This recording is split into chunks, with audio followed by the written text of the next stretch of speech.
Un titre, un trophée, une médaille, c'est toujours une histoire de champion. Comme ce 11 mars à Clermont-Ferrand. Le GFC Avolais remporte face à Nantes la Coupe de France, la deuxième de son histoire. Désormais son nom figure en lettres d'or au palmarès du volleyball français. En plein délire le complexe Rosine, et pour cause. Les handballeurs du GFC éliminent Aix en 16e de finale de la Coupe de France. 4 divisions séparent les deux formations, du jamais vu dans l'histoire du handball français. L'histoire, elle s'est écrite aussi sur les tatamis. Une histoire de sœurs, avides de succès et de performance. En karaté, les sœurs Ferrach, Alexandra et Laetitia s'adjugent respectivement un titre de championne de France et la Coupe de France kata. En judo à Varsovie, Priscilla Nieto grimpe sur le toit de l'Europe en moins de 57 kilos. Quelques semaines plus tard, Astrid, la petite sœur, est sacrée championne de France senior en moins de 52 kilos. Dans le même temps, Julia Tolofua coiffe une première couronne nationale en plus de 78 kilos. Le judo insulaire est au zénith. Ils avaient l'âge du rêve, celui où l'on s'enflamme pour les exploits des autres. À présent, les champions, c'est eux. Le vététiste Nathan Segonde y pédale presque plus vite que les autres. Il s'adjuge le titre de vice-champion du monde espoir en enduro. Lancé à plus de 180 km/h, l'Ajaxien Kylian Tiercelin affole les chronos. Il est sacré champion de France junior en ski de vitesse. Lui, à 17 ans, il était déjà champion du monde de jet ski.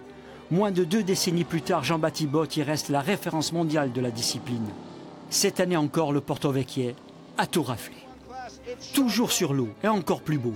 Plus beau comme le deuxième titre de champion du monde offshore conquis par le pilote ajaxien Doumé Martini à bord de sa Formule 1 des mers.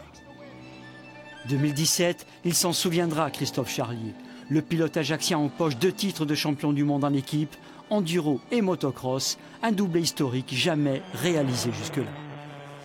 22 ans à peine, le pilote bastiais John Philippe y trace sa route dans le championnat du monde des voitures de tourisme. Pour sa 3e participation, il termine dans le sillage des ténors de la discipline. Il reviendra en 2017, chargé d'expérience et bourré d'ambition. 2017, c'est aussi des événements plein la tête. Au premier rang, le Tour de Corse automobile, manche française du championnat du monde WRC.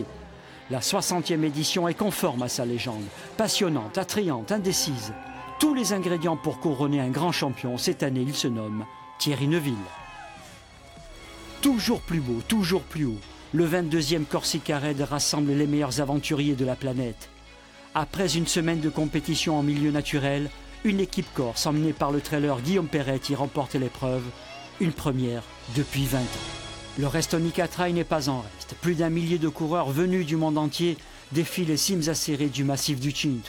Le Restonica Trail s'installe durablement au sommet du hit parade des sports nature. Les Jeux des îles. La 21e édition se déroule à Fort-de-France, en Martinique. 700 jeunes sportifs de 13 à 17 ans sont en lice pour 4 jours de sport, de fêtes et de grands partages. Au final, la Corse termine sur la 3e marche du podium.